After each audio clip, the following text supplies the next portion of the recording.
Boa tarde, tudo bem com vocês? Estamos aqui hoje para mais uma live do Educatuar, às quintas-feiras à tarde. E hoje é a última live da nossa temporada. Nós agora vamos partir para outros projetos, enfim, então aproveitem bastante a nossa tarde de hoje.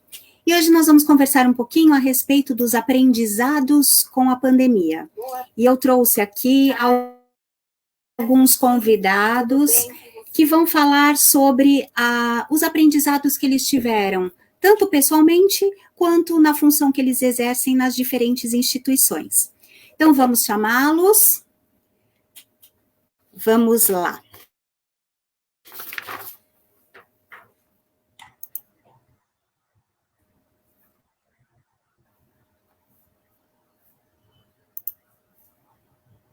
Só um minutinho, vamos tentar aqui. Só um minutinho que eu estou com problemas técnicos aqui de internet. Vamos lá. Aí, boa tarde, Sandra Andrade Scapim. Sandra Andrade é pedagoga, especialista em magistério do ensino superior, coordenadora pedagógica e palestrante. Boa tarde, Sandra. Boa tarde, Soraya. Boa tarde a todos que nos acompanham. É sempre um grande prazer estar aqui para trocar reflexões, trocar experiências com vocês.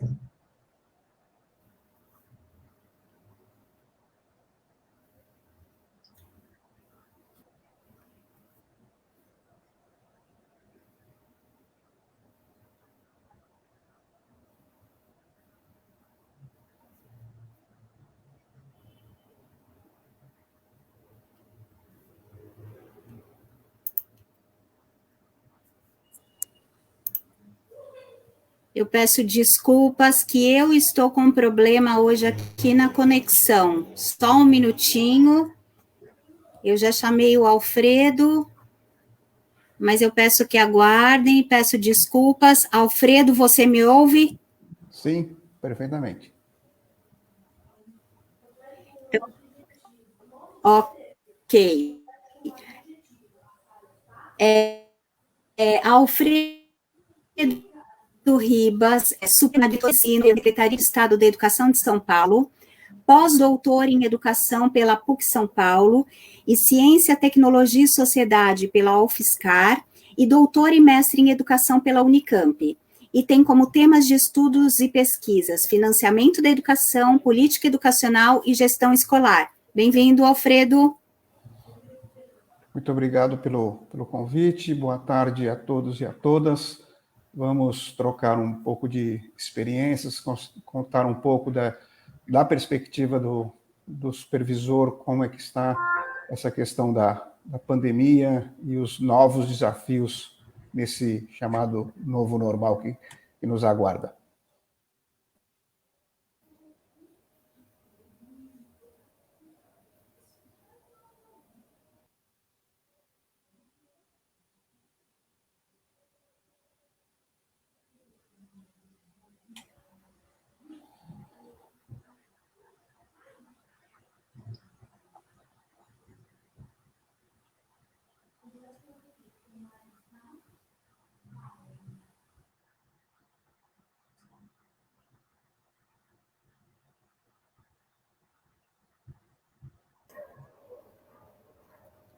Olá, voltei, boa tarde. Estamos aqui com problemas técnicos. Vocês me escutam, Sandra e Alfredo? Sim, perfeitamente. Tá, eu peço desculpas porque eu não sei o que aconteceu aqui na minha conexão, eu estou caindo, entrando, mas vamos seguir. Qualquer coisa vocês dão continuidade aí, por favor. Alfredo, desculpa se eu te cortei, se você terminou aí a sua fala inicial, eu posso seguir? Pode seguir.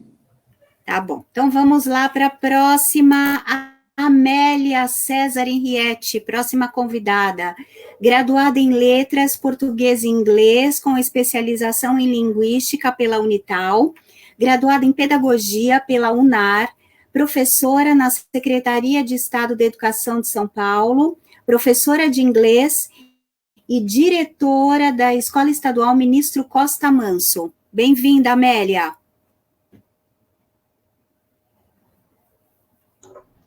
Muito obrigada, eu agradeço o convite.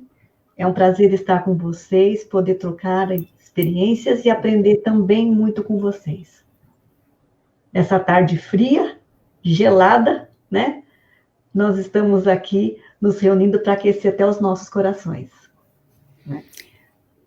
Roberta.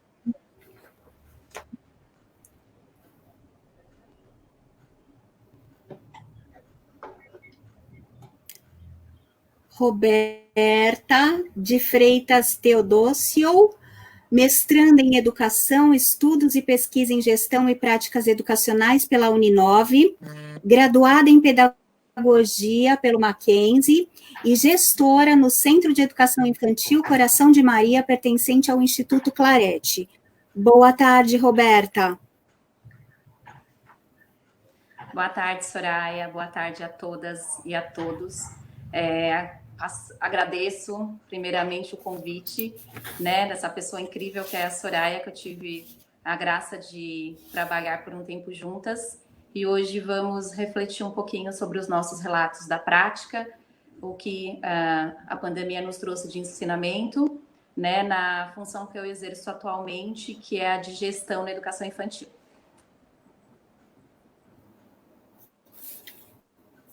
E vamos para a nossa última convidada de hoje, Denise Gianezella, graduada e licenciada em Educação Artística, com habilitação em Artes Plásticas e Desenho Geométrico pela Faculdade Santa Marcelina, FASM, e professora de Artes Visuais com larga experiência no magistério, atuando desde a educação infantil ao ensino médio. Bem-vinda, Denise. Boa tarde a todos, e espero que a gente possa, nessa tarde, ter, assim, um papo gostoso e trocar algumas experiências.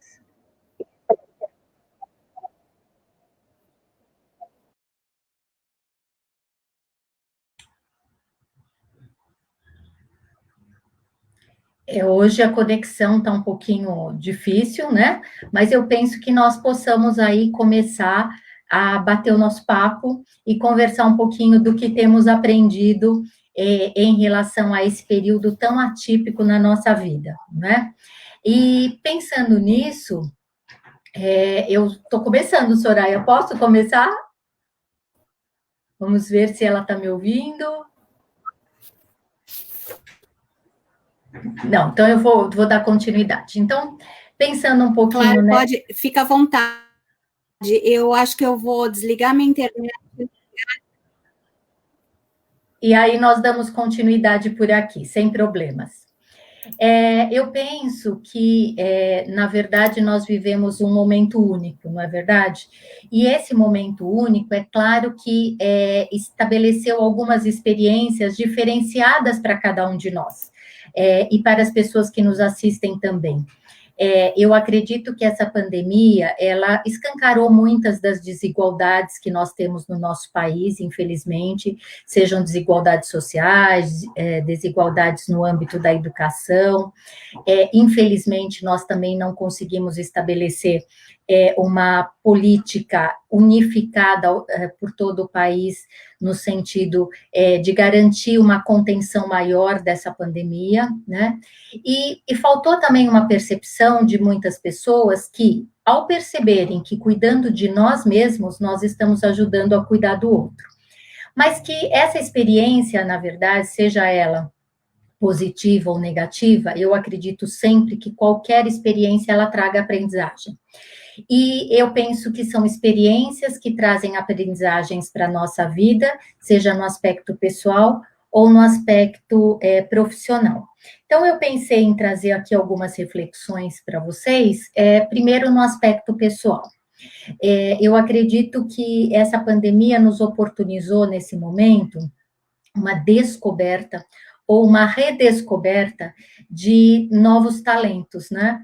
Porque quantos de nós, agora, nesse período, se perceberam e se redescobriram fazendo coisas diferentes, coisas que faziam anteriormente e por conta do trabalho não conseguiam fazer mais, por conta de uma rotina diferente não conseguiam fazer mais. Então, eu mesma, né, redescobri uma prática que estava um pouquinho adormecida, e que eu já nem lembrava que eu estava gostando tanto, que era cozinhar, né? Então, eu acredito que foi uma oportunidade de nós descobrirmos e redescobrirmos talentos pessoais. Além disso, no aspecto pessoal, eu penso que esse momento de pandemia nos oportunizou uma grande democratização do conhecimento e da cultura, né? Logo no começo que nós estávamos em isolamento, nós já fomos, assim, assolados por lives de cantores, de artistas, depois chegaram as lives de teatro, de circo, e depois a gente foi ficando tomado pela iniciativa da multiplicação do conhecimento, de lives de diferentes aspectos, de diferentes assuntos. Então, eu creio que isso seja uma aprendizagem muito importante, o quão bom é a democratização do conhecimento e da cultura, né? Eu penso que conhecimento e cultura, se não multiplicados, se não socializados, ele não tem significado. Então, que isso sirva como uma aprendizagem importante para a nossa vida, não é?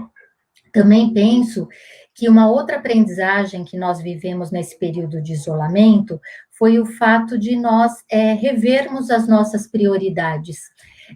Talvez a gente tenha mudado até de hábitos nessa nova rotina. Quantas e quantas vezes a gente se via na necessidade de sair para fazer uma compra, de adquirir bens, e hoje a gente vê que a gente pode viver com muito menos, com atitudes muito diferenciadas. Então, isso também deve servir para que a gente, de fato, reconheça o que é, de fato, importante na nossa vida, não é? Também nessa questão pessoal, eu acredito que o fato de nós estarmos mais em família nos possibilitou novas descobertas dessa relação familiar, não é? É claro que talvez não tenham sido todas essas relações tão tranquilas, né? Mas a gente redescobriu o jeito de lidar com os filhos, não é? Se todos já eram maiores e trabalhavam, a gente redescobriu um jeito de brincar diferente com as nossas crianças em casa. Então, eu penso que isso também foi um aspecto bastante favorável. E, claro, que como a gente está vivendo num tempo de incertezas e de inseguranças, eu penso que nós começamos a exercitar mais a flexibilidade, não é? A aprender cada vez mais a viver um dia de cada vez, e a exercitar outras habilidades que talvez estivessem um pouco adormecidas. Por quê? Porque a gente tinha uma vida muito previsível, a gente sabia o que ia acontecer amanhã, no dia seguinte, no outro dia, e talvez essa pandemia tenha nos escancarado essa perspectiva de que é melhor viver um dia de cada vez, né? Então, eu acredito que essas são algumas das aprendizagens importantes desse momento. Agora, no âmbito profissional, eu acredito que a principal aprendizagem que nós poderíamos trazer aqui foi o fato de que nós reconhecemos de uma forma muito significativa a potência dos educadores, né?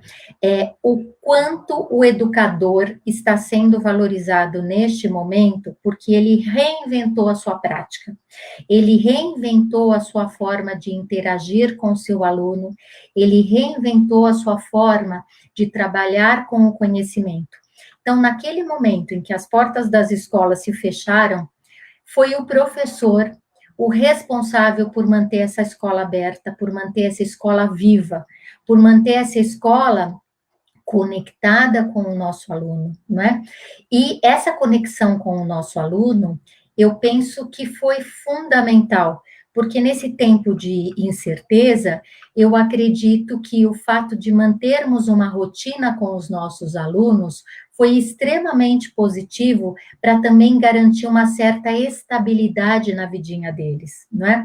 Então, esta questão da possibilidade de se reinventar, para mim foi a grande aprendizagem que nós tivemos na educação nos dias atuais.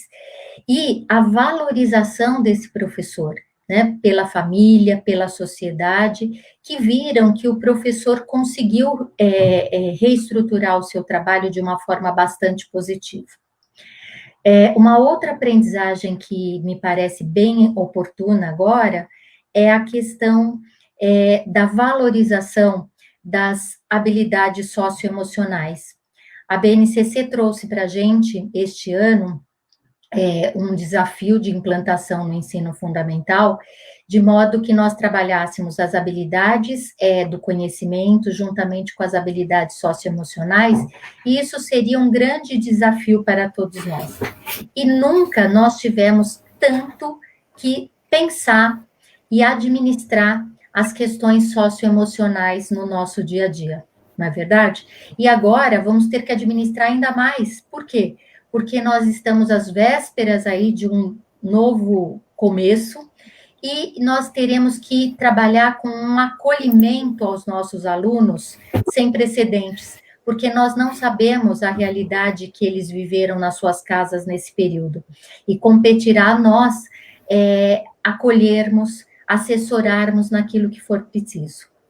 Uma terceira aprendizagem que eu considero fundamental aqui foi a mudança da prática pedagógica do professor e a inserção das tecnologias como um recurso que, de fato, veio para ficar. Nós sabemos que daqui para frente, nós nunca mais teremos a mesma sala de aula que nós tínhamos até o dia 16 de março. Né? Daqui para frente, nós teremos uma nova relação escola-família, nós teremos uma nova relação professor e aluno, e ela vai ser mediada, sim, pelo uso de uma tecnologia muito mais significativa, muito mais madura, não é? Porque não é usar o recurso pelo recurso, mas sim usar o recurso de uma forma realmente muito apropriada e significativa para o enriquecimento do trabalho. E talvez uma grande aprendizagem aí que nós tenhamos nesse momento seja o novo olhar para a avaliação. Eu costumo dizer que a avaliação é sempre um nó, né? Na escola, na sala de aula. E nós tivemos que redimensionar o trabalho com a avaliação. E ao redimensionar, nós estamos trabalhando de fato, de uma maneira muito efetiva, com uma avaliação formativa, com uma avaliação processual, com uma avaliação que leva em consideração todas as etapas da aprendizagem dos nossos alunos. E isso é muito importante.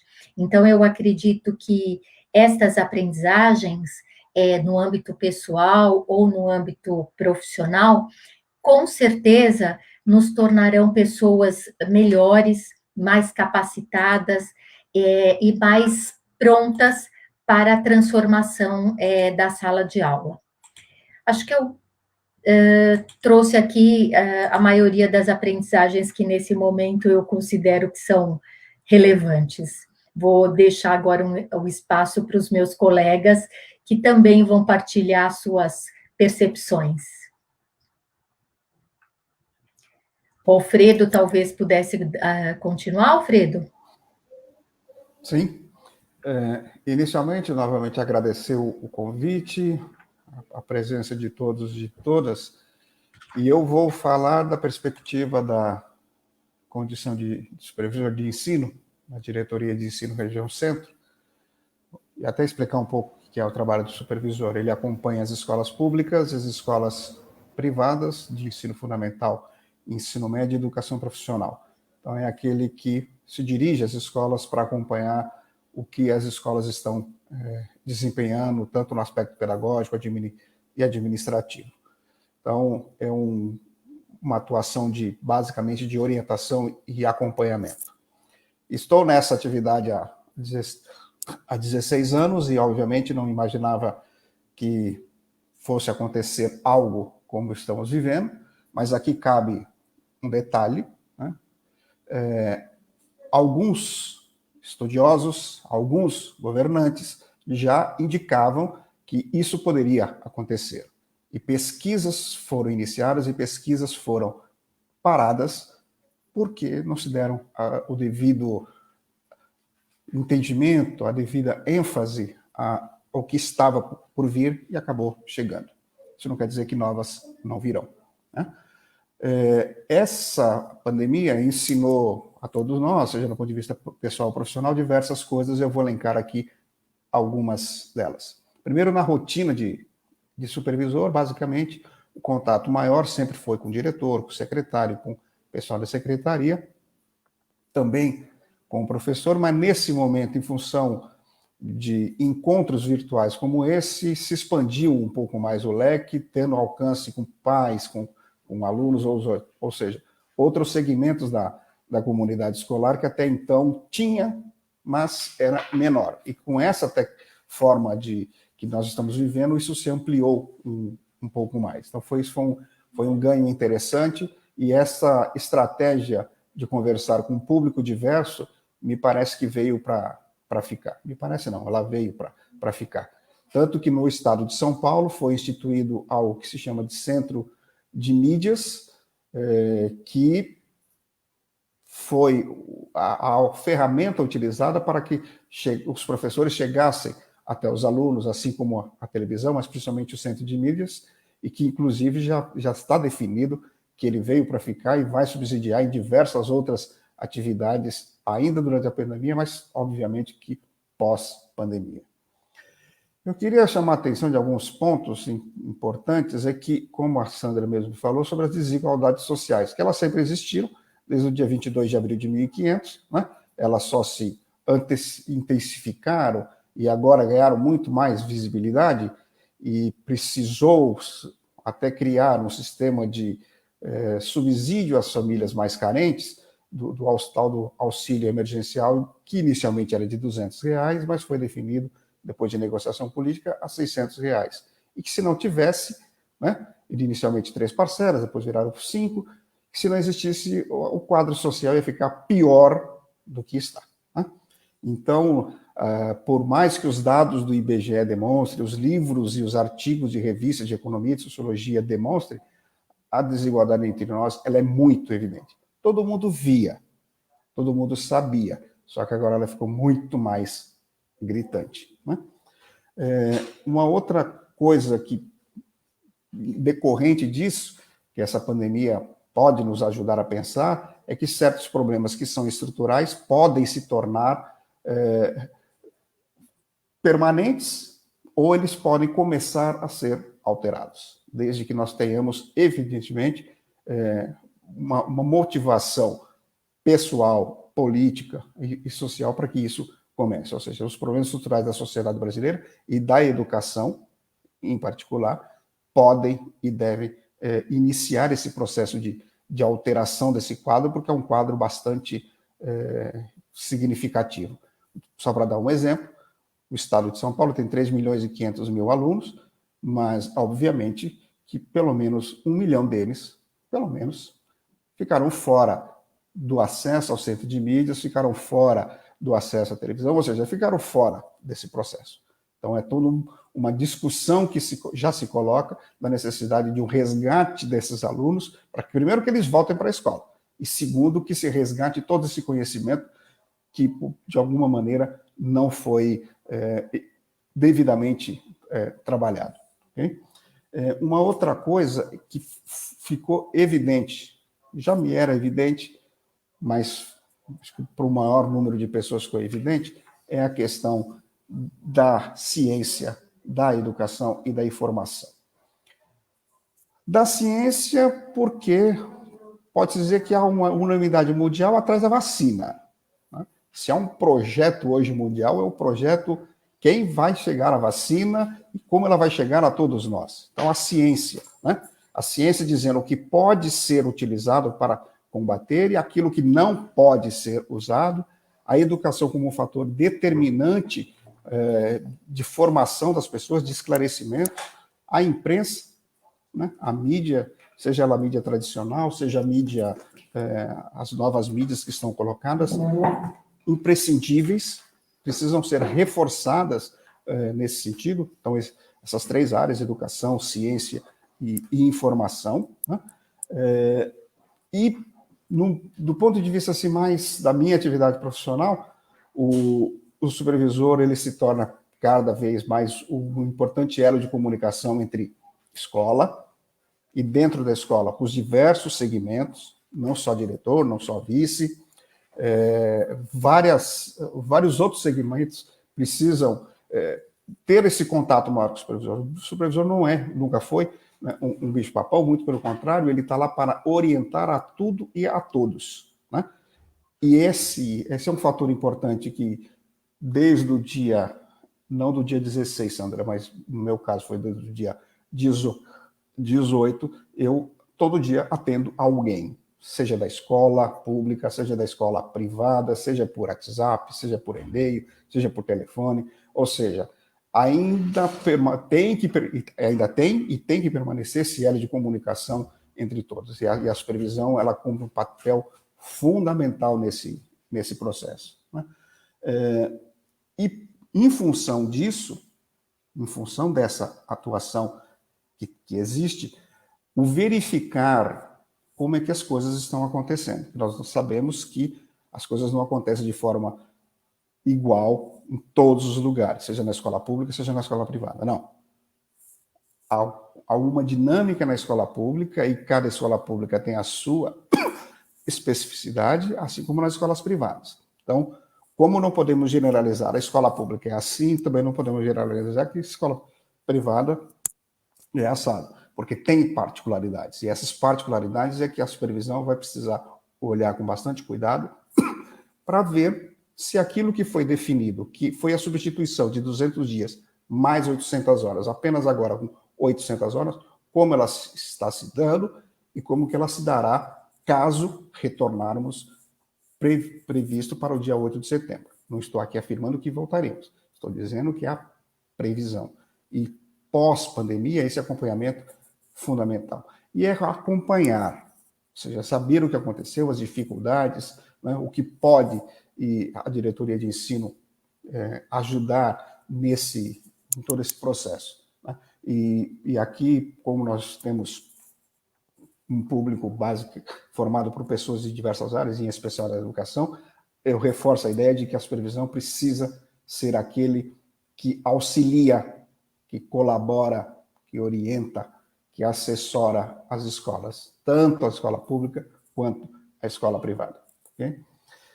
Um outro detalhe que me chama a atenção é que nós descobrimos a tecnologia educacional e a importância dela quando ela efetivamente nos bateu as portas.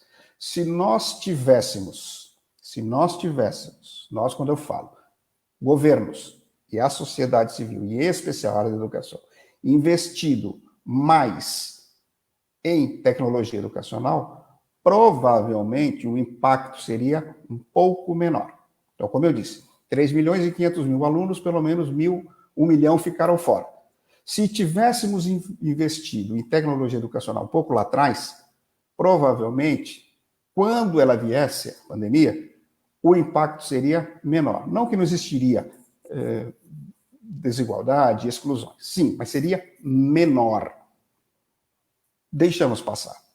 Como eu disse, como não são exatamente as mesmas situações iguais, escolas que investiram mais tiveram mais facilidades, escolas que investiram menos tiveram uma menor dificuldade. E não é só o equipamento, é o equipamento e a maneira de como utilizá-lo, né? Então, nós perdemos, e agora, de alguma forma, vamos precisar dar conta disso. Só a título de informação, reportagens já antigas dizem que o FNDE, Fundo Nacional de Desenvolvimento da Educação, abriu uma licitação para comprar equipamento eletrônico para as escolas públicas e foi suspenso porque o Tribunal de Contas da União percebeu algumas irregularidades. Isso demonstra que, se esse edital tivesse efetivamente acontecido, muitos alunos de muitas regiões do país teriam acesso. Ah, mas não teriam todos. Sim, não teriam todos. mas uma boa parte teria. Então, perdemos essa oportunidade. Então, o que eu quero dizer com isso? Eu quero dizer que existem situações que não são só decorrência da epidemia. A pandemia precarizou mais ainda, mas algo que nós já poderíamos ter pensado anteriormente. Quando eu falo nós, eu estou falando enquanto sociedade, enquanto grupo de profissionais, enquanto governos, que por acaso nós os elegemos, tanto do executivo quanto do legislativo. E uma outra coisa importante é que a tecnologia, ela nos salvou. Estamos fazendo live, que nunca fizemos, inclusive essa é a minha primeira live, né? Eu acompanhei algumas, e essa é a primeira que eu faço, né? Por isso que eu não domino muito bem certos mecanismos disso. Mas o telefone celular, o telefone fixo, a internet, o WhatsApp, né? O Google Classroom, as plataformas plural, que tem algumas escolas que usam, né? Então, ou seja, felizmente, as tecnologias, elas vieram e nós conseguimos, dentro das precariedades, dentro das condições de cada pessoa, de cada família, de cada escola, meio que dar conta. Como eu disse anteriormente, tudo isso poderia ser amenizado, mas não foi. Agora não adianta chorar o leite derramado, como diz o título do livro do Chico Buarque, Leite Derramado. Mas é importante que elas existam e elas sejam aperfeiçoadas. Por isso que muitos ganhos que nós temos agora, nós precisamos mantê-los para o pós-pandemia. Nós não podemos perder essa oportunidade, mesmo porque nada nos garante que amanhã ou depois, de 2024, 2028, 2032, algo parecido não aconteça. Nós já, como nós estamos vivendo a experiência de 2020, podemos muito bem nos preparar para futuras situações como essa, né? É evidente que cada escola tratou de uma maneira distinta, e aí a supervisão vai acompanhar como é que se deu essa distinção, né? Algumas com mais critérios objetivos, outras nem tanto, mas uma coisa que eu sempre orientei e oriento todas as escolas: defina a regra antes do jogo, defina como as coisas vão acontecer. Informe a todos, a professora, a funcionário, a gestora, a pai, a aluno, deixe isso muito claro. Registre de forma física, registre de forma online, porque a regra estabelecida antes do jogo fica muito clara, fica muito evidente, todo mundo sabe, ninguém pode dizer que eu não sabia. Essa é uma frase que eu odeio. Eu não sabia. Por isso que eu oriento todas as escolas, faça de uma maneira que você tire o argumento do sujeito que ele não sabia. Sabia sim, você que não quis fazer. É um exemplo simples, banal. Ligar ou não ligar a câmera? Ligar ou não ligar o microfone? Defina essa regra com o aluno. Deixe claro o que vai acontecer, deixe claro o que não vai acontecer. Ele estabeleça os parâmetros para o ligar e para não ligar. Agora, é preciso sempre que a comunidade escolar seja sempre muito bem informada do que está acontecendo. Sempre. É fundamental que isso aconteça, porque senão a coisa se perde. E se perde de uma maneira que o outro vai dizer: não, mas você não me avisou. É criar um mecanismo para que todos saibam. Todos saibam. Temos aqui algumas pessoas diretoras, alguns professores que me conhecem e sabem que eu sou enfático com relação a isso. A informação é fundamental que todos saibam. E nesse momento, mais ainda. Quando retornarmos também, se vamos retornar com 35%, depois 70%, depois com 100%, deixar os critérios bastante claros. Divulgar da maneira mais ampla possível, para que todos possam efetivamente saber o que vai acontecer. E quando eu falo todos indistintamente. O rapaz do transporte escolar, a merendeira, o funcionário da secretaria, o professor, todos, absolutamente todos. Uma coisa que eu gostaria também de chamar a atenção é que os governos, né, vão continuar definindo, né? Por exemplo, quando voltarmos, vamos voltar quando? Provavelmente dia 8 de setembro. Poderíamos fazer de uma maneira diferente? Poderíamos. Poderíamos instituir um mecanismo de consulta pública para perguntar para os pais, para os professores, ou seja, qual o melhor momento? O que podemos fazer? Sabe uma questão que está sendo muito colocada hoje em dia? E se eu não quiser mandar meu filho para a escola? Posso deixá-lo em casa? Se ele ficar em casa, como é que será o atendimento para ele? Ele vai continuar com a aula online? Então, são questões que precisariam ser melhor discutidas. É óbvio que o governo tem, por definição, que estabelecer os parâmetros, mas seria importante criar mecanismos para ouvir o que as escolas têm a dizer, o que os pais têm a dizer, o que os alunos têm a dizer. Uma coisa muito interessante da educação, que nós falamos muito de aluno e ouvimos muito pouco o aluno. O aluno precisa ser mais ouvido. Não que nós vamos concordar com tudo, vamos atender tudo que ele quer, mas pelo menos dar um pouco mais de espaço para ele falar. Eles falam algumas coisas que são inviáveis, falam, mas tem coisas que eles falam que são, assim, surpreendentemente objetivas e claras, que se nós pegássemos essas coisas, talvez a nossa realidade pudesse ser um pouquinho diferente, porque eles têm muito a dizer. E quando eu falo aluno, não estou falando só o aluno de ensino médio, estou falando os alunos, principalmente dos anos iniciais, né, para frente. Mas mesmo as crianças de 4, 5 anos, você tem algumas ideias que são bastante interessantes, que eles podem muito colaborar. E o nosso novo normal. O que é um novo normal para mim? O novo normal é incorporar tudo que deu certo, e precisa, né, e avaliarmos para que aquilo tudo que não deu certo possa fazer uma revisão, uma reorientação disso tudo. Por quê? Porque não vamos voltar jamais ao que éramos antes. Vai ser bem diferente. Mesmo porque que nós vamos incorporar coisas que nós ganhamos aqui. Se nós ganhamos, não será como anteriormente. Então, nós necessariamente vamos estar numa nova situação. E uma coisa, para finalizar, extremamente importante, voltando à mitologia grega, se não todos, mas boa parte conhece algo chamado Caixa de Pandora. A última coisa que sobrou na Caixa de Pandora foi a esperança.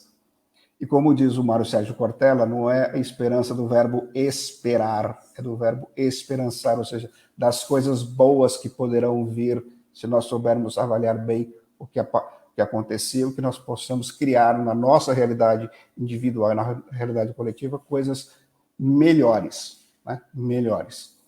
E finalizando, eu sugiro para aqueles que ainda não conhecem, conhecer, e aqueles que já conhecem vão me dar razão, e que essa pandemia que vivemos, ela tem muita analogia com uma música do Chico Buarque, chamada Apesar de Você. Apesar de você, ele começa assim: hoje você é quem manda, falou, tá falado. Não tem discussão. A minha gente hoje anda falando de lado e olhando para o chão, viu? Você que inventou esse estado e inventou de inventar toda a escuridão. Você que inventou o pecado, esqueceu-se de inventar o perdão.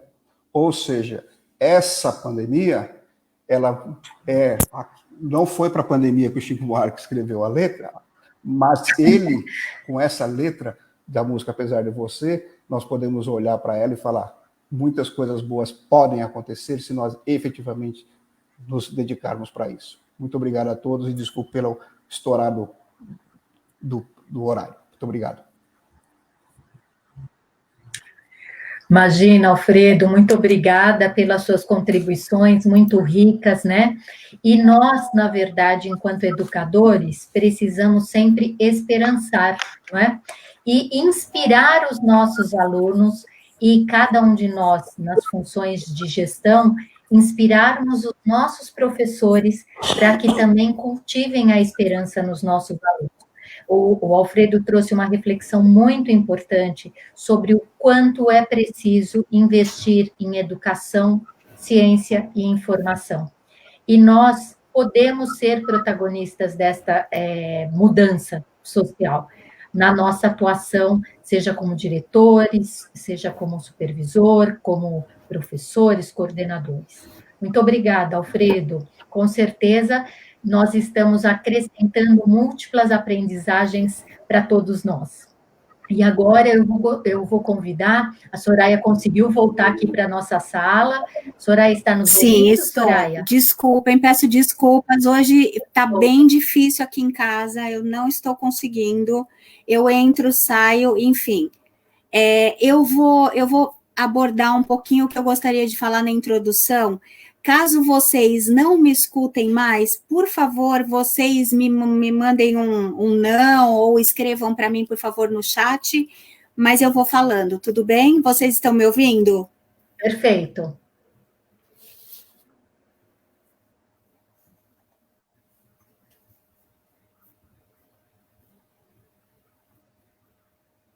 Me ouvem ou não? Me ouvem? Sim, ouvimos. Bom, então vamos lá. Bom,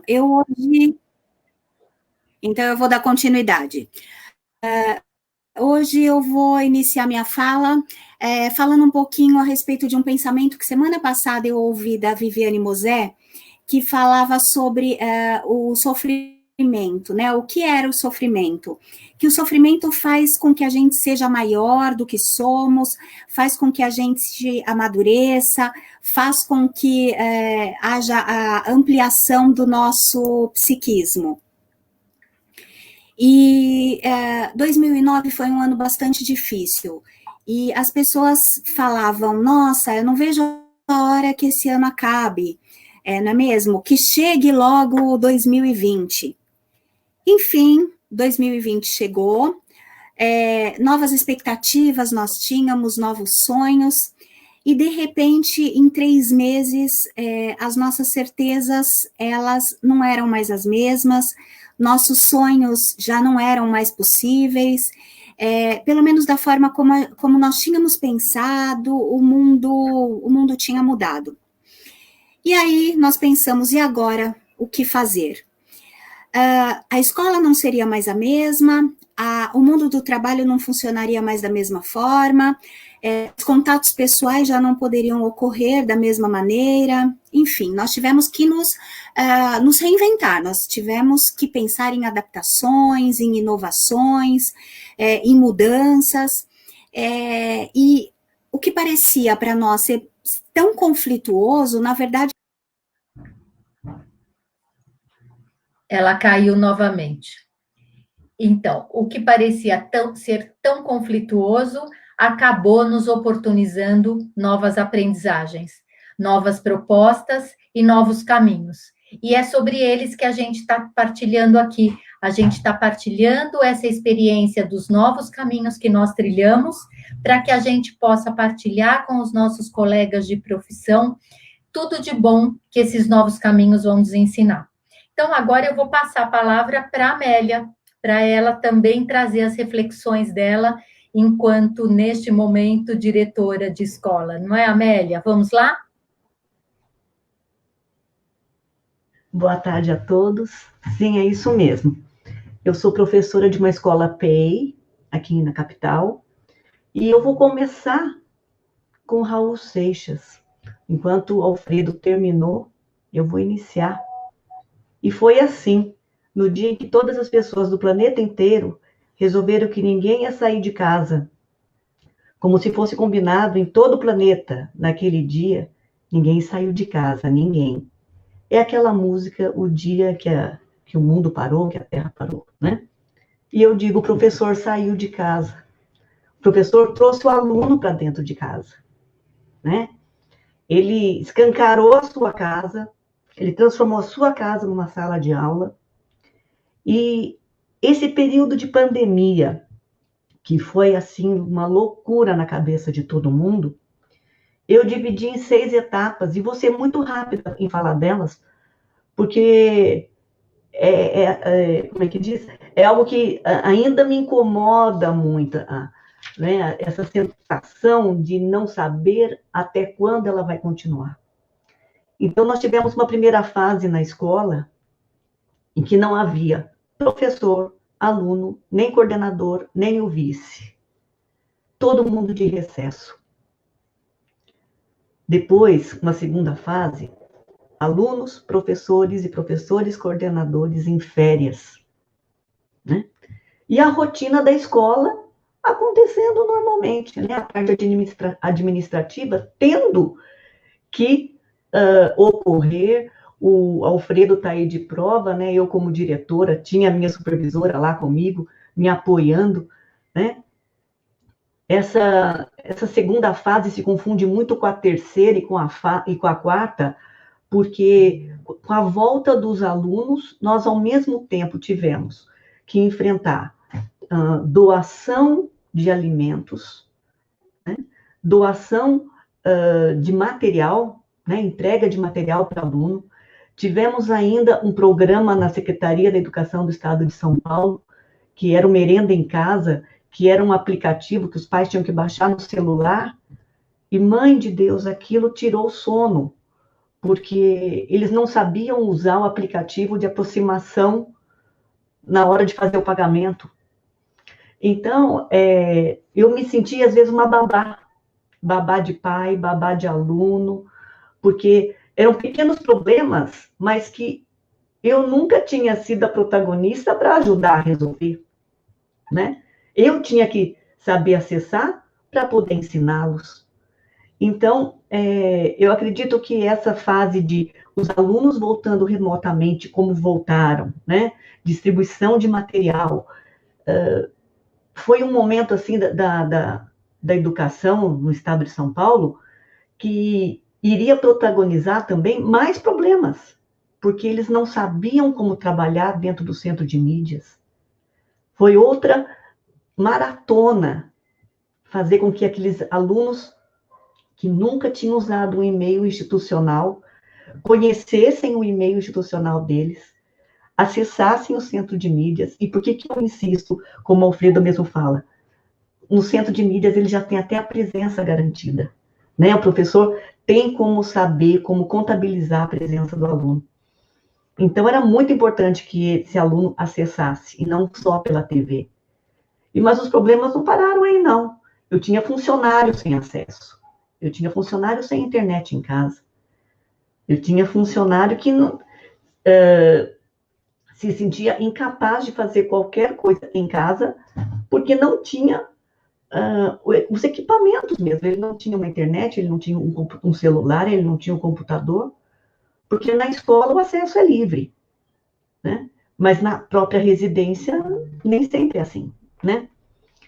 E as rotinas que aconteciam, né, Alfredo? Prestação de contas, reunião de conselho, reunião de APM, aprovação de calendário, que tudo isso mudou, né? Você tinha feito o calendário bonitinho no começo do ano, e a cada semana, praticamente, uma mudança que acontecia, um dia a mais que era dado como um feriado, você tinha que fazer aquele calendário para garantir os 200 dias letivos para o aluno, né? Então, são coisas que parecem mínimas. Não, isso aí não é nada, você senta ali e faz, mas você aprende que você está fazendo aquilo para ajudar alguém. Você não está fazendo aquilo simplesmente por mudar uma data. Você não vai pôr um sábado letivo à toa, né? Você tem que ter um intuito porque você realmente utilize aquilo. E aí, nessa pandemia, nesse começo de vida virtual que nós passamos a ter, porque a minha vida deixou de ser física, passou a ser virtual, né? O celular tocava o tempo todo, não, digo assim, né? Os grupos, né? Estavam em efervescente comunicação, decretos, lives, cursos, interações.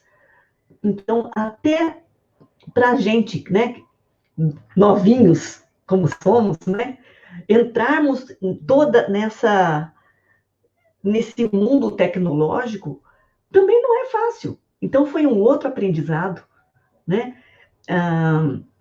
De repente, você começa a perceber que os professores do grupo estão começando a ficar deprimidos, os alunos também, eles entram em contato comigo no celular, você percebe que eles estão precisando de alguma coisa, aí fala, o que eu posso fazer para ajudar? E aí eu tive uma ideia, foi até engraçado, eu fiz uma atividade com eles uma vez, para ver se eu animava, né?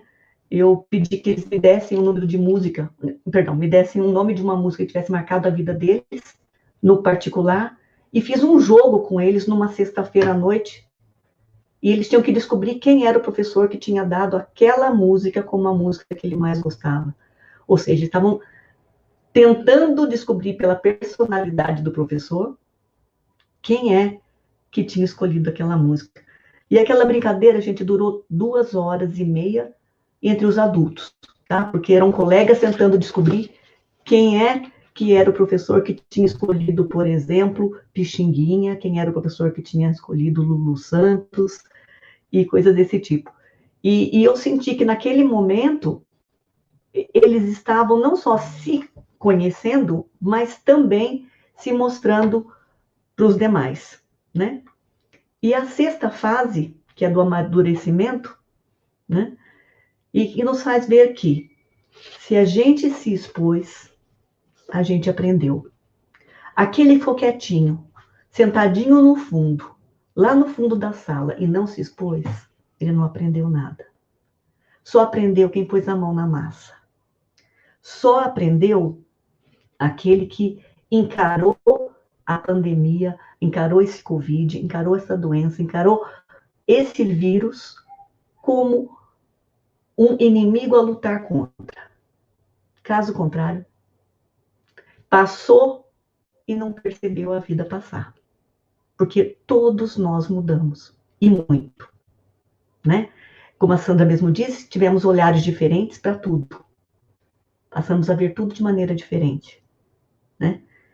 E o que era muito previsível deixou de ser.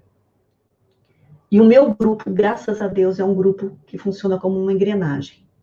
De vez em quando, um dente não dava certo, mas vinha sempre alguém com uma graxinha e fazia aquilo funcionar. Então, eu acho que o maior aprendizado que eu tive é contar com cada um que estava trabalhando comigo naquele momento. Contar com cada pai, contar com cada aluno, contar com cada professor que dedicou seu tempo a aprender a sair deste grande problema que o mundo inteiro teve que viver. Ninguém foi poupado, né? E os laços se estreitaram, né? Os laços familiares também, pessoas, né, primos e parentes que a gente não via há muito tempo, hoje a gente se vê com muito mais frequência. Então, o que eu levo de aprendizado é, passei a ver a vida de outra maneira. E acredito que todos nós. E é só isso que eu queria. Muito obrigada. Muito obrigada, Amélia, muito rica também sua reflexão. Vejam, né, o quanto o espírito colaborativo, o olhar para o outro, foi uma aprendizagem importante nesse momento, não é? As equipes que mais sucesso tiveram nesse trabalho durante a pandemia foram, de fato, as equipes mais colaborativas, foram as equipes que arregaçaram as mangas e foram cada um trocando com o outro, contribuindo, não é? Porque a Amélia falou uma coisa tão bonita, dizendo que a gente aprendeu para ajudar o outro.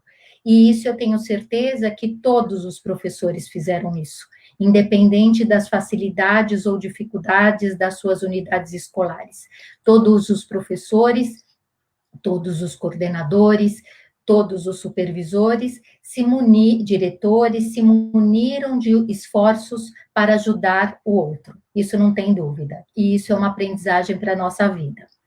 E agora, a Roberta vai contribuir com as suas reflexões, não é, Roberta? Conta para a gente o quanto você tem aprendido nesse momento. Sim, então boa tarde novamente a todos e a todas. Não serei redundante, né, em dizer quais são os percalços aí que estamos passando, até porque vocês três que antecederam a minha fala expuseram de uma forma perfeita e magnífica a nossa luta, e até quanto Escola de Educação Infantil Pública estamos aí nessa militância, nessa tentativa de cuidar dessas vidas, né? Estamos nessa questão de retorno, não retorno, e é importante para quem, como salvar a vida desses bebês, dessas crianças e das nossas equipes de trabalho e suas famílias. Mas não serei redundante, então, a falar sobre as nossas mesmas angústias, os nossos mesmos percalços, os mesmos entraves, né? Parto, então, nesse momento para falar sobre qual foi o aprendizado que essa pandemia ela tem nos trazido, né? E eu digo no presente porque ainda não acabou, né? Então, uma confusão de sentimentos e emoções, né? De que um dia eu estou bem, no outro eu não estou. Parece que num dia a gente entendeu o que está acontecendo, no outro parece que a gente não está entendendo nada faz muito tempo. Então eu cito 4 palavras, né? Que penso de qual foi, né? Quais foram os aprendizados que a pandemia nos trouxe com relação ao trabalho. E aí eu defino em 4 palavras, né? No autoconhecimento, na resiliência, na fé, na qual também podemos chamar confiança ou positividade, né? E nas relações interpessoais, né? Na minha trajetória, né? Que atualmente estou gestora de um centro de educação infantil, na qual temos 36 funcionários, 200 crianças e famílias, né? Aqui na região central. Então, é uma responsabilidade muito grande estar na administração, né? Seja na vida profissional das equipes de trabalho, seja na vida afetiva dessas famílias e desses bebês, dessas crianças, né? Na qual temos também um supervisor e um instituto, né? Que é no qual eu trabalho, que nos ampara, que foi fundamental quando a Amélia de fato fala desse acolhimento mesmo, de olhar para o outro. Então, eu começo com o autoconhecimento, né?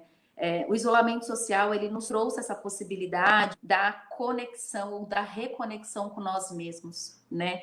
É uma tarefa difícil se nós pensarmos que vivemos num período no mundo onde os excessos tomam conta, né? Então, em nossa rotina do trabalho, vem o excesso das informações, que é a internet, vem o excesso do trabalho operacional, o excesso de informações e o desafio de transformar informações em conhecimento, é uma loucura administrar tudo isso, né? Os excessos da vida familiar também, né? E tudo isso na nossa rotina de trabalho, a gente não conseguia, né, de ter um tempo para a Roberta parar e tentar administrar tudo isso, né? É como se a gente pegasse realmente, engrenasse aí, pegasse um carro e fosse embora sem saber para qual estrada nós estamos indo. E o isolamento social, ele trouxe essa possibilidade, digo mais, trouxe uma obrigatoriedade de nos falar, né? Agora só é você com você mesma, sente aí e pense. Ela faz isso, né? Traz algo que daí cabe a cada um de nós tentarmos entender o que ela trouxe. E quem vai saber somente somos nós, né? Que aprendizado que veio nisso. E aí me trouxe essa possibilidade, tem me trazido essa possibilidade de eu parar e pensar, né? Quem sou eu quando ninguém está olhando? Quem sou eu quanto Roberta? Quem sou eu quanto gestora de uma unidade? Quem sou eu quanto gestora de uma equipe de trabalho? Quem sou eu com aquele bebê, com aquela criança? Né? O que faz sentido nessa vida, né? Quanto ser único. Isso vem uma reflexão bem forte, tem sido muito gratificante ter esse tempo, né? Esse tempo meu. Geralmente nós pensamos na nossa família, a gente divide vida profissional e vida pessoal. Só que a gente não coloca um terceiro, que é a nossa vida individual, né? Quem sou eu, né? Quando a gente está nas nossas relações, aí a gente tem as nossas equipes de trabalho, na família nós temos os nossos filhos, temos nosso marido, enfim, tem as rotinas, né? E é difícil a gente parar e pensar, mas e eu? E esse momento foi muito importante, que eu tive a certeza, né? Tenho a certeza de que o sentido realmente é a educação, né? Que é esse lutar, é esse nunca desistir. Vejam, estamos numa live hoje falando sobre educação no meio de uma pandemia, né? Eu acredito que a educação e os profissionais que estão nela são os que nunca irão desistir do que pode vir a dar certo, né? Estamos aqui falando, tentando ver positividade dentro do meio do caos, né? Então, essa certeza eu tive, né? E aí, o segundo ponto que vem, né, com relação ao primeiro, com esse autoconhecimento, o segundo me vem a resiliência, né? Que essa palavra forte da resiliência, que é você conseguir, né? A gente conseguir sair do meio do caos, de ter uma crise e conseguir superá-la, né? Eu penso a resiliência com relação a isso, porque nós estamos nesse tempo de crise, né? E estamos nos recuperando e aprendendo com ela. Eu acredito ainda que é um presente que a gente está vivendo, né? E é claro, tem dias que a gente não está bem, tem dias melhores, tem dias piores, mas estamos na luta, né? Na luta por crianças, por famílias que muitas vezes nós nem conhecemos, porque a gente está falando de educação de uma forma geral, né, lutando aí por política pública, e a resiliência ela traz um ponto muito forte, né? A resiliência ela tem esse pensamento otimista de estabelecer metas claras, mesmo dentro do caos, né? Mesmo dentro da crise, né? A partir disso, o que nós faremos? A partir disso, como nós faremos, né? Ela nos traz a certeza de que tudo passa, né? Porque vai passar. Tá difícil saber quando, mas ela vai passar. E o terceiro ponto que eu falei, a terceira palavra, né? Que é a fé, que também podemos chamar de confiança, podemos chamar de positividade, né? Eu penso que é a gente acreditar firmemente em algo, né? A gente observar a vida como um presente, mais do que nunca a gente precisa pensar sobre isso, que a vida ela é um presente, né? A gente precisa ver a vida como um presente para conseguir nos adaptarmos a essa realidade, né? Eu tenho esse problema está aqui, e agora cabe a nós pensarmos o que faremos com ele, né? Temos vários caminhos. Então, tentaremos seguir os melhores caminhos, nos adaptando a essa crise, ao que aconteceu. Então, a positividade, ela faz a gente confiar nos nossos próprios recursos, ela faz a gente confiar nos nossos recursos pessoais e nos leva à frente das diversidades. Eu tenho aprendido muito isso com a equipe de trabalho, né? Como os colegas falaram anteriormente, o que essas professoras têm se mostrado, gente, o que esses professores têm se mostrado é inacreditável de ouvir, é inspirador, é da gente dormir, nem querer dormir para não perder tempo e de querer estar junto, né? Que vem a última palavra da qual eu cito, que são as relações interpessoais, que se não tivermos as relações interpessoais no nosso ambiente de trabalho, se nós não tivéssemos, nós não estaríamos sendo tão positivas nesse momento. Lembrando que a positividade ela tem seus altos e baixos e a gente precisa se permitir ter esse momento e esse momento de autoconhecimento, né? As relações interpessoais, ela é um conceito da área da sociologia e da psicologia, né? E que significa a relação entre duas ou mais pessoas, né? E isso tem sido tão incrível de perceber o quanto o isolamento social nos tem trazido para tão perto, né? O quanto o isolamento social vem como aprendizado de uma pandemia para falar, perceba quem está perto, ou perceba o quanto você precisa estar perto de alguém. E isso eu vi como um presente, né? Seja na vida pessoal, na vida Roberta, individual, na vida familiar e no ambiente de trabalho, né? Porque, veja, a gente está praticamente 4 meses, então estou 4 meses aproximadamente sem ver algumas professoras, né? Das quais não moram perto e estamos há 4 meses distantes, mas não tão perto quanto nunca estivemos antes, né? Essa relação interpessoal, essa relação, né, que agrega valores, né? Ela agrega valores em forma de produtividade, como para nós e professores como forma de conhecimento. Essa certeza das relações, né, que são as pessoas que movem as coisas, né? Que são esses professores que estão por trás desses resultados, sejam resultados bons, sejam eles ruins, sejam eles positivos, né? E isso tem me trazido a certeza do equilíbrio, né? Eu fecho as 4 palavras, né? O autoconhecimento, resiliência, fé e relações interpessoais, para dizer isso, que o equilíbrio, né, delas 4, elas proporcionam um ambiente de trabalho à frente de qualquer obstáculo, até à frente mesmo de uma pandemia. É isso.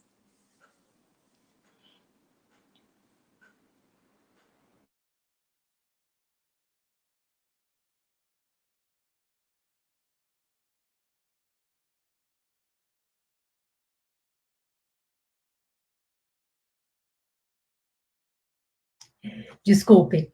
Roberta, muito obrigada pelas suas contribuições, e você trouxe uma questão bem importante também para nós, que lidamos com pessoas, a importância do autoconhecimento, não é? Porque quando nós estamos bem conosco mesmo, as nossas relações são muito mais saudáveis, são muito melhores, e as nossas interações serão mais produtivas. E uma coisa bem significativa também em tudo isso que nós estamos falando aqui, eu, Alfredo, Amélia e você, é esta postura de prontidão, de otimismo diante da crise. Não é? O quanto é importante nós estarmos abertos para essa transformação, mesmo em momentos difíceis. E quando eu comecei dizendo a respeito da importância do professor neste momento, que manteve a escola viva, você trouxe esta reflexão agora, no sentido de dizer de que, apesar de que nós estamos distantes fisicamente, nós estamos pertos um do outro, né? Nós conseguimos fazer um caminho que garantiu essa proximidade através de diferentes recursos e através da valorização dessa relação no processo. Muito obrigada pelas suas contribuições. Agora é a vez da Denise, né, Denise? Isso. Professora de arte, que vai trazer um pouquinho dessas suas percepções nesse momento. Bom, então, boa tarde, né? O quanto eu escutei agora, falando da escola, da necessidade uns dos outros, não é verdade? E o quanto nos causou um desconforto no início, sem saber até mesmo como iríamos seguir essa caminhada.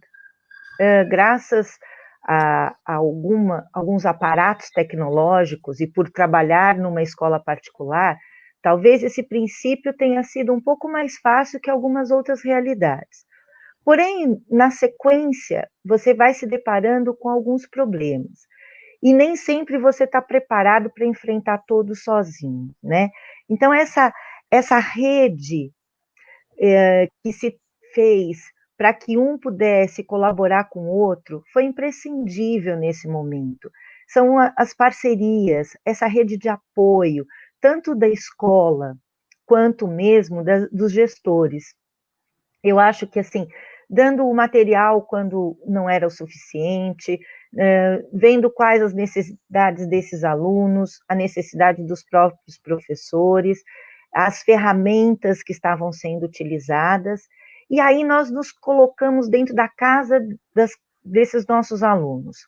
E assim, é uma invasão em alguns momentos, vou me colocar muito nessa situação, porque muitas vezes a gente pega a família de pijama, um meio de um café da manhã, e você se coloca lá, bom dia, pessoal, como se fosse uma coisa assim, muito natural, como se você estivesse sentado à mesa, como se você estivesse ali discutindo se o pão devia ser na chapa, se devia ser só uma manteiguinha, né? Então, você começa a invadir, muitas vezes, um espaço que não é o seu. E você está acostumado a preparar um espaço para receber esse aluno. Ainda mais a matéria de arte, ela é meio mágica nesse poder. Você deixa tintas sobre uma mesa, você prepara um material diferente, o aluno muitas vezes é surpreendido, e acabou essa surpresa. Então, você tem que se reprogramar, e você tem que se tornar também interessante para esse aluno. E, às vezes, você dá aula para uma porção de câmeras fechadas, e, às vezes, você fica ali pedindo para o aluno, então, vocês entenderam? Vocês têm alguma dúvida? Você postou, muitas vezes, um texto maravilhoso, uma sequência, um filme, uma contextualização, e você fica naquela expectativa de que o aluno tenha visto, tenha lido. Então, aquele ensino híbrido, aquela aula que você imaginava que ele já tivesse preparado, muitas vezes ele nem viu, ele nem se tocou, ele está bocejando ali, bem quietinho, e você tenta trazê-lo para aquela realidade, para aquele momento, para aquela situação. E muitas vezes são eles que nos dão, assim, alguma linha diferente de trabalho. Por exemplo, eu percebo os alunos de 5º ano, eles têm uma necessidade do professor dizer, puxa, como ficou bacana, continua desta forma. Ele precisa da sua fala, ele precisa do seu olhar, ele gosta de mostrar assim na câmera o trabalho dele, e ele quer que você olhe para ele. Naquele momento parece que só existe você e ele, só que ali você tem milhões de janelinhas que estão também te chamando, então tem horas que você fica enlouquecido, né? Mas você se sente importante, você fala, não, eu vou batalhar, eu vou lutar, eu vou continuar, e vou descobrindo outras formas de acessá-los. E aí você se depara também com um fator que a escola está preparada com material e com uma série de coisas, e dentro de casa nem sempre você tem isso. Então você substituir aquele papelão por um rolinho de papel higiênico, que você ensina como é que o aluno vai reciclar aquela caixa que chegou uma encomenda e que ele vai recortar. Então nós estamos hoje trabalhando com o todo dia. É aquela hora que você abre a câmera com uma porção de coisas planejadas e que, de repente, elas se transformam. Porque morreu o pai de um aluno, porque alguém está doente, porque alguém se entristeceu, porque alguém fez um trabalho muito bacana. Então, é o que eu estou falando para vocês. Todo dia eu tenho uma surpresa diferente. E eu entro na casa dessas pessoas. Eu me sinto, muitas vezes, muito bem recebida. Às vezes eu me sinto uma estranha, às vezes parece que eu estou pedindo licença, desculpe qualquer coisa. E isso, eu acho que junto um pouco a fala de todos vocês, faz com que aquele meu olhar para o meu eu, para quem eu sou, para aquilo que eu pretendo, também seja questionado e seja colocado dentro de um momento, o que a Roberta falou, eu tenho que olhar para mim enquanto a professora, aquela pessoa que tem a sua individualidade, as suas crenças, a sua fé, a minha família, é a minha casa que de repente eu começo a grudar coisas na parede, que eu desmonto alguns cenários, começo a recolher caixa dos vizinhos. Então, tudo isso vem de encontro com um momento, que eu não sei como vai ser o próximo. Eu vejo na fala do Alfredo uma coisa muito importante, é a informação, é deixar regras claras. E o que tem sido muito difícil é que essas regras realmente se tornem tão claras, né? Porque é o que vocês falaram em termos de avaliação. A gente tinha uma ideia de avaliação dentro dos parâmetros que existiam. Hoje, tudo mudou. Então, quando um aluno te apresenta um trabalho, ele vem por uma tecnologia, uma ferramenta, você tem uma visão muito pequena daquele trabalho, daquela produção. Precisaria ter acompanhado todo o processo, esse processual, que agora faz parte também desse dia a dia. E isso tudo nos questiona. Será que a gente consegue pontuar isto? Será que eu consigo dar 1, 2, 3 valor para isso? Então, é todo um esforço, tanto daqui quanto de lá. E, às vezes, esse aluno, ele continua sendo aluno, ele continua driblando as situações, ele continua engraçadinho, ele continua te provocando. Eles são assim. Então, isso faz você também ter que adquirir sistemas. Muitas vezes eu tive que pedir uma ajuda para a coordenadora assistir junto à aula para poder me ajudar no comando de alguma coisa engraçadinha que vinha. Então, é a parceria. Gente, o que eu mais aprendi neste momento é a parceria e a humildade. É perguntar quando a gente não consegue, e não é para. Não tem uma pessoa designada. Muitas vezes até o aluno é aquele que nos ajuda, é aquele que divide com você. Professora, você não está gravando a aula. Gente, desculpa, esqueci. Professora, tal coisa, você podia explicar de novo? Ali não ficou claro.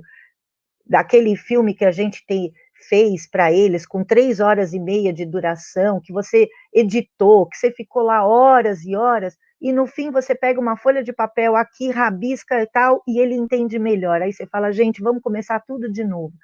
Então eu me sinto assim, sendo colocada em xeque, mas abrindo possibilidades para coisas novas. E volto a repetir coisas que vocês falaram. A escola nunca mais será a mesma. Jamais. Porque depois dessa experiência que nós tivemos e estamos tendo, eu acho que nem o mundo mais será o mesmo. E a educação que ainda ela conseguia se manter dentro de uma caixinha, ela agora, ela realmente, ela saiu dali. E ela nunca mais ela vai conseguir ficar naquele pedacinho que ela vivia.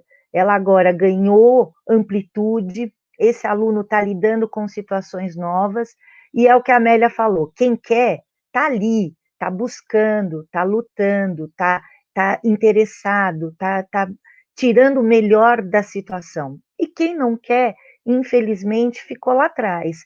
E talvez perca um pouco essa viagem, porque eu estou me sentindo assim, a cada dia pegando o trem e passando por uma estação diferente. E cada estação é uma novidade, é uma cidade, é um estado de espírito, é um lugar frio, um lugar quente, e trabalhando o máximo possível com essas situações. Então, enquanto professora, eu me coloco muito com a mão na massa, ainda mais uma aula de arte, onde você tem que trabalhar com os recursos que você tem no momento e transformar a cada dia aquela habilidade que você quer trabalhar da melhor forma possível. Então, essa rede de apoio tem que ser muito grande. A escola tem que ser um todo, onde as parcerias vão se formando e nós, juntos, vamos superar tudo isso. Tá bom? Denise, muito obrigada pela sua colaboração. E a Denise também trouxe para a gente um olhar para o incentivo, a motivação contínua, tanto nossa, enquanto educadores, né, quanto do nosso aluno. Por quê? Porque a gente está trabalhando com o imprevisível e a gente tem que transformar esse imprevisível em algo motivador, em algo envolvente. Então, eu tenho certeza que todos nós aqui, não só conseguimos compartilhar as nossas aprendizagens, mas aprendemos muito uns com os outros, né? Porque são esses diferentes olhares que complementam, sim, a nossa formação, complementam a nossa atuação, sem a menor dúvida. Infelizmente, a Soraya também ia contribuir conosco, mas ela não teve jeito de que o sinal da casa dela voltasse com uma qualidade efetiva para estar conosco. Ela pede mil desculpas, até porque ela tem sido a nossa mediadora em todas as nossas lives, não é? Mas ela se comprometeu a depois deixar a parte dela no Educatuar, para que vocês também conheçam um pouquinho do olhar que ela tem sobre os aprendizados da pandemia, tá bem? Vou deixar a surpresa da forma como ela vai veicular isso. Mas antes de nós terminarmos, que a gente avançou um pouquinho no nosso tempo, mas eu tenho certeza que foi bastante rico, nós temos uma pergunta aqui para o Alfredo, da Juliana Monteiro. Alfredo, eu vou ler a pergunta dela para você dizer se você pode contribuir aqui com algum retorno. Boa tarde, Alfredo, gostei muito das suas colocações. Tenho uma pergunta. O retorno no mês de setembro, outubro, é quase certo. No entanto, observando o planejamento de retorno às aulas em outros países do mundo, observamos um recuo, como na Coreia do Sul, França, China, entre outros países, devido ao surgimento de novos casos de Covid nas escolas. Sendo assim, gostaria de saber como a Secretaria da Educação está se planejando caso as escolas tenham que recuar.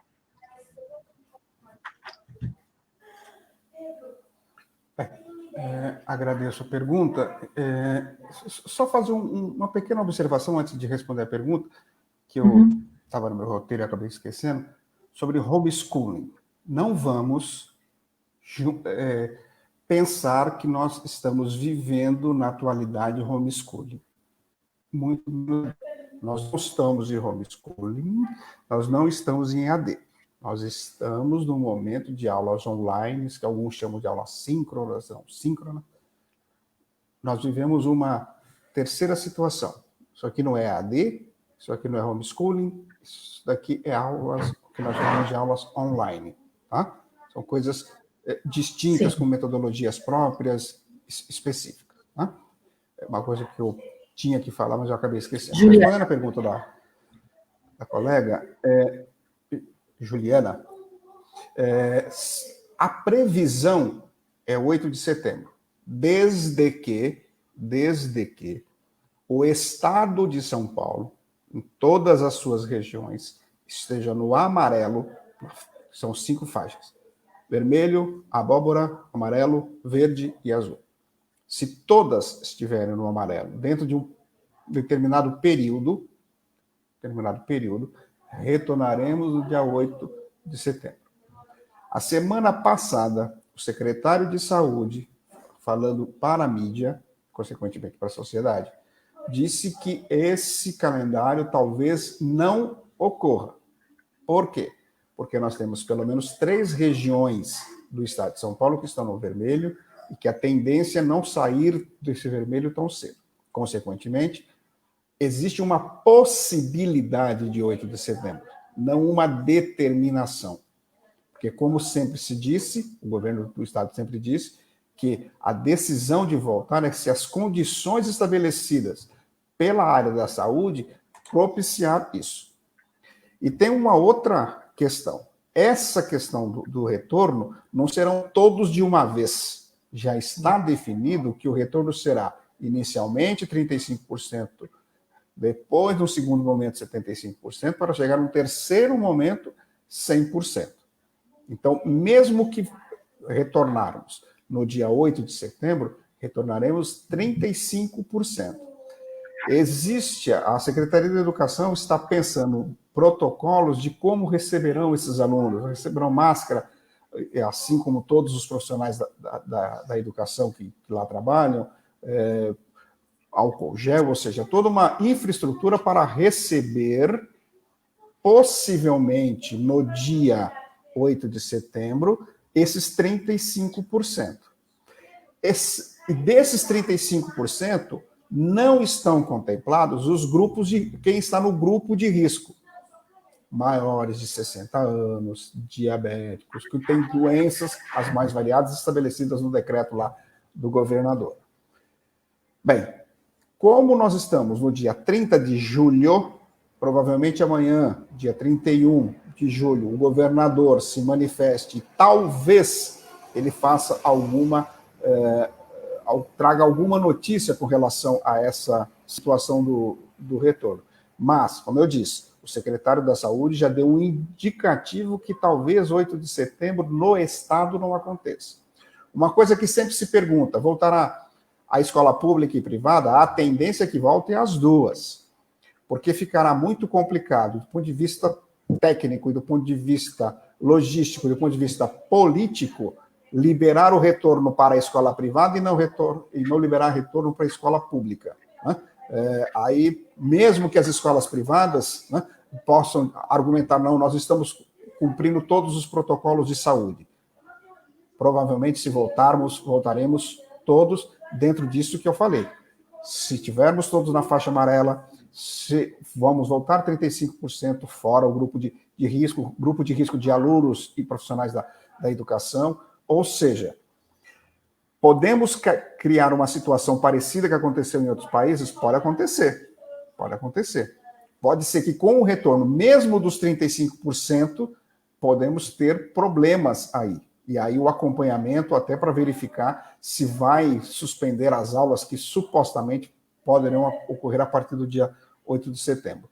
Mas os pronunciamentos do governador, do secretário da Saúde, do comitê que está acompanhando e, obviamente, da Secretaria da Educação, são importantes acompanhar o que eles estão dizendo, porque ali eles já dão indicativos do que tende a acontecer.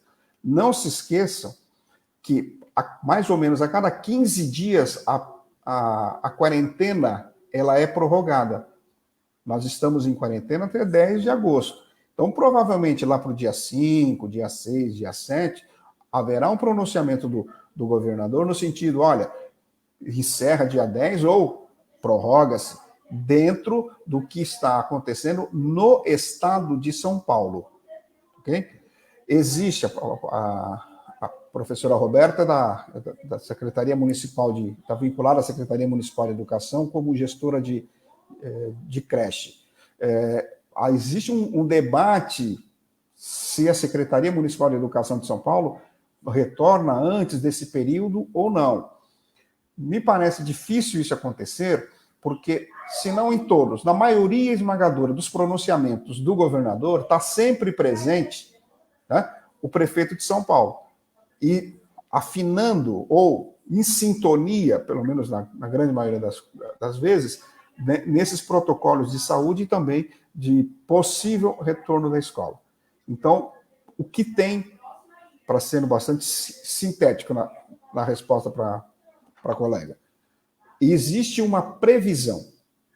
Essa previsão tem uma série de condicionantes. Se esses condicionantes não estiverem dados, não será no dia 8 de setembro. Agora, eles estão dados. Aí entra a questão dos 35% fora o grupo de risco. Acontecendo algo, por exemplo, o que está amarelo retorna para a faixa laranja, por exemplo, suspende novamente. Por quê? Porque a ideia é que todos estejam na mesma faixa e que permaneçam nessa situação, para não colocar as crianças em grupo de risco. Uma coisa que o próprio secretário ele chama atenção, aí do ponto de vista pedagógico, quando ocorrer esse retorno, os alunos sejam trabalhados no sentido de resgatar todos os conteúdos que de alguma maneira se perdeu, além do grande processo de acolhimento. E aí nós temos que entender que, quando se fala de educação, nós temos que entender a educação infantil, creche é uma coisa, pré-escola é outra, anos iniciais, anos finais, ensino médio. Como eu disse lá na minha fala, já tem famílias, já tem classes em algumas escolas dizendo que os alunos não voltam e que a escola terá que dar a continuidade no online. Então, é uma realidade bastante diversa, que esse indicativo do dia 8 de setembro é isso, é um indicativo que pode acontecer ou não. Mas tudo vai depender das condições de saúde no estado inteiro, que, teoricamente, todas as regiões têm que estar no amarelo, coisa que não está dada, pelo menos, no dia de hoje. Obrigado. Obrigada, Alfredo. Bastante claro, e é um dia de cada vez. Vamos aguardar para ver os próximos pronunciamentos e as próximas situações das diferentes cidades. Bom, nós já estouramos o nosso tempo e eu gostaria de dar agora a palavra a vocês apenas para se despedirem do nosso público, bem brevemente, para que nós possamos encerrar esse nosso encontro. Então, agora os últimos serão os primeiros. Vou começar pela Denise. Então comigo.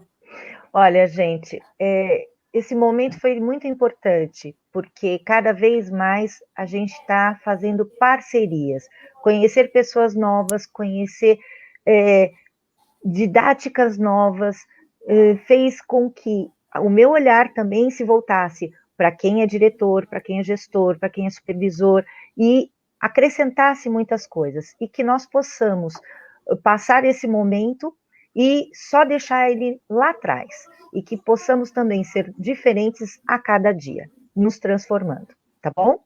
Muito obrigada. Obrigada a você, Denise, por estar conosco. Roberta? Será que a Roberta... Isso. Meu agradecimento a vocês, muito prazer em conhecer vocês, a Denise eu já conheço, aí trabalhamos juntas também um período, e foi uma delícia compartilhar o ano que estivemos juntas. Agradecer a Soraya pelo convite novamente, é um prazer imenso. Agradecer também, né, as minhas equipes de trabalho, o Instituto, né, no qual eu trabalho, com o Instituto Claré, e eu tenho os meus parceiros diretores que têm esse olhar de tudo que vocês disseram aí, né, de parceria. É isso mesmo, é a parceria, é olhar no olho do professor, olhar no olho da rede de apoio, olhar no olho dos bebês, das crianças e suas famílias. Agradecer a equipe de trabalho da qual eu atuo, né? Agradecer essas meninas potentes aí que ajudam a validar, que realmente as residências delas foram invadidas também pelos alunos, né? Ao mesmo tempo que o professor invadiu o modo de dizer residência dos alunos, mas os alunos também entraram na casa de vocês, e agradecer por tudo. E pela troca, a minha família, né, que é fundamental, minha mãe, a Júlia e todo mundo. Obrigada, gente. Até a próxima. Espero uma próxima. Um grande abraço. Obrigada, Roberta, muito sucesso aí na sua caminhada. E agora, a Amélia. Eu também queria agradecer o convite. Para mim foi algo assim também enriquecedor, né? Eu ouvi o meu supervisor, eu ouvi uma diretora como eu, ouvi um professor, uma professora, uma coordenadora. A gente passa a ter também outros olhos, né? E acredito que todo diretor de escola está fazendo o que eu estou fazendo pela minha, né? Nós estamos reformando a escola para quando vocês voltarem, vocês também se sentirem acolhidos, porque a reforma na escola é enorme, vocês não fazem ideia. Todos os diretores com quem converso dizem a mesma coisa. Estou preparando um lugar especial para os alunos e para os professores. Então, a gente está retribuindo também com carinho, né? Todo esse esforço, essas horas trabalhadas a mais, que todos nós estamos tendo, né? Mas queremos esse cuidado para com vocês que voltam e estão trabalhando na linha de frente com os alunos, né? Invadindo a casa deles ou não, né? Sendo bem-vindos ou não, mas que seja esse momento um momento de esperança mesmo, né? Que a gente acredita que vai tudo dar certo. Agradeço mais uma vez o convite, adorei conhecer o grupo e vejo vocês qualquer dia. Obrigada, Amélia, foi Tá muito bom? bom ter as suas palavras acolhedoras, carinhosas e profissionais conosco, foi um prazer. E agora o Alfredo. Agradeço novamente o convite, o prazer de compartilhar com as outras debatedoras, né? Sinto pela Soraya não ter acompanhado por problemas técnicos, a todos aqueles que nos acompanharam, e dizer que os professores, os profissionais da educação, demonstraram, seja da escola pública, seja da escola privada, que são profissionais que precisam e devem ser valorizados. Isso é uma coisa que essa pandemia deixa clara, é que os professores, apesar de todas as dificuldades, os diretores, supervisores, funcionários, todos conseguiram, dentro de suas possibilidades, vencer essa dificuldade para demonstrar para muitos segmentos da sociedade que nos olhavam com certo desdém e sabem agora o quanto nós somos importantes e que podemos, se dermos condições, fazer uma educação muito melhor. É só dar as condições. Dê condições de salário, de carreira, condições técnicas para professor de educação básica, professor da escola particular, da escola privada, ou melhor, da escola pública, que faremos uma educação muito melhor. E a pandemia deixou isso muito claro.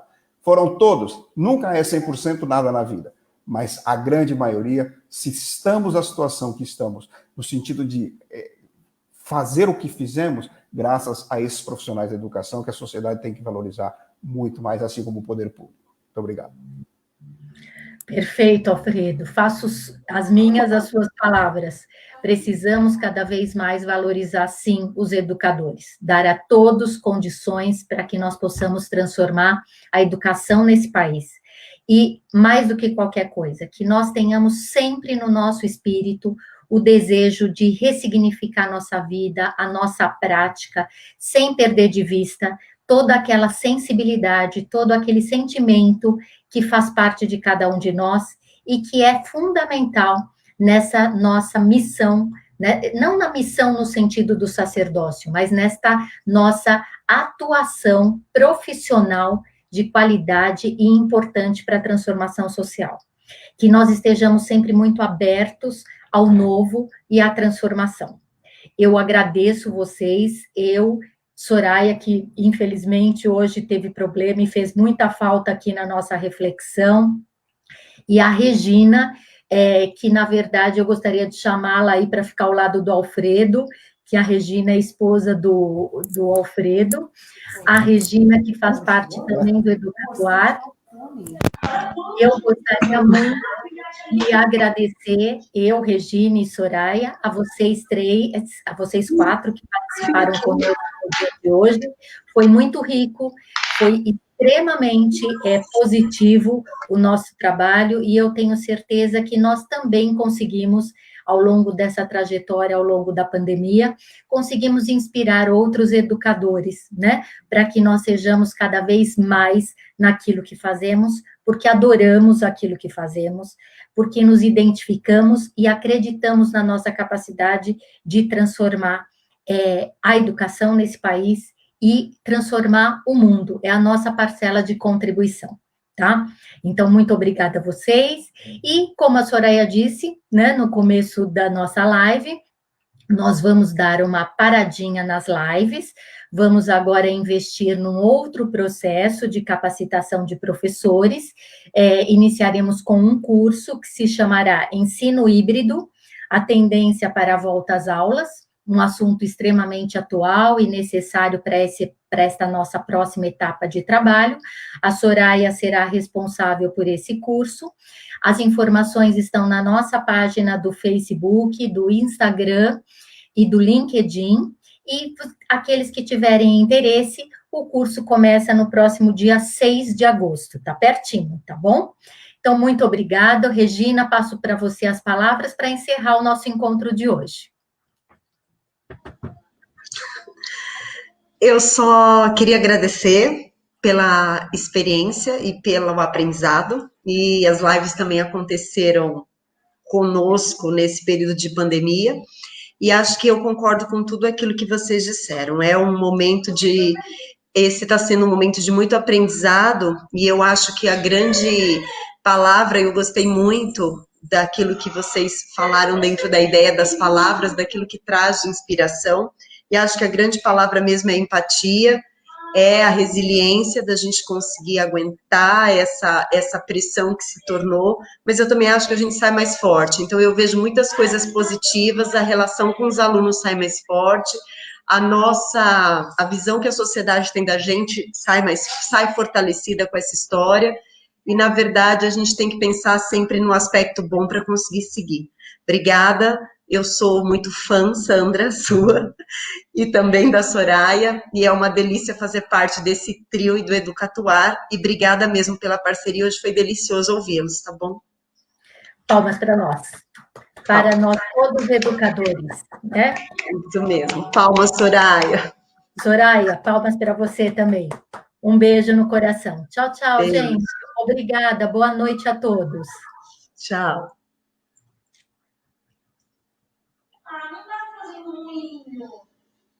Hoje quer aparecer câmera, né?